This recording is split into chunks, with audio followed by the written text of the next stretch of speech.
Those of you Christians who, in the face of critical biblical questions, you always mention that we need to read the Bible with spiritual mind to have spiritual understanding. I have a question for you. This physical mind or brain that God gave us is the greatest computer in this world. It is self-aware, self-reprogramming with the biggest infinite space. The mind is designed to help us make choices in life based on the proper analysis of the brain. For anything that must settle in your heart, the door to your heart is the mind, just as the way to the tummy is the mouth. Same way you need to process the food from the mouth before it rests comfortably in your tummy to avoid the food choking you, be it words spoken by someone or written. The brain must digest it very well before it goes to settle comfortably in your heart. That is why if someone is standing before you and the person is telling lies, the brain detects it and gives you feedback. So what is the use of this great physical brain if we have to switch it off and open spiritual mind or brain to understand what is physically written in the Bible? If that is the case, why is the Bible not written rather spiritually?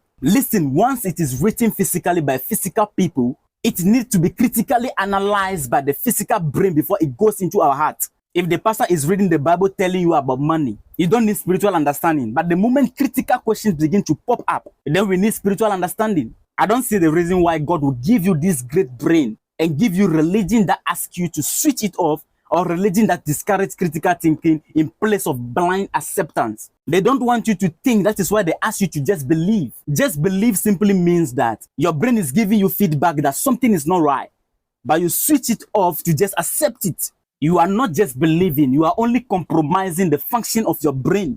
Example, you are told something that doesn't make sense, but you just ignore and choose not to properly assess it with your brain.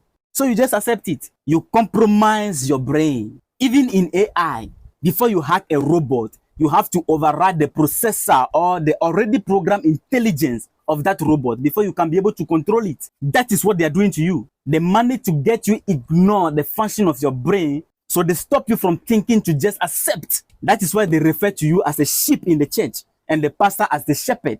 So practically, the relationship between the pastor and the members is a man leading animals, because sheep are animals and the shepherd is a man. The sheep doesn't think for herself. The man or the shepherd does the thinking for her. So they tell you the loving God take the life of his innocent child to save his other children from the enemy he himself created. And you shout, amen, amen.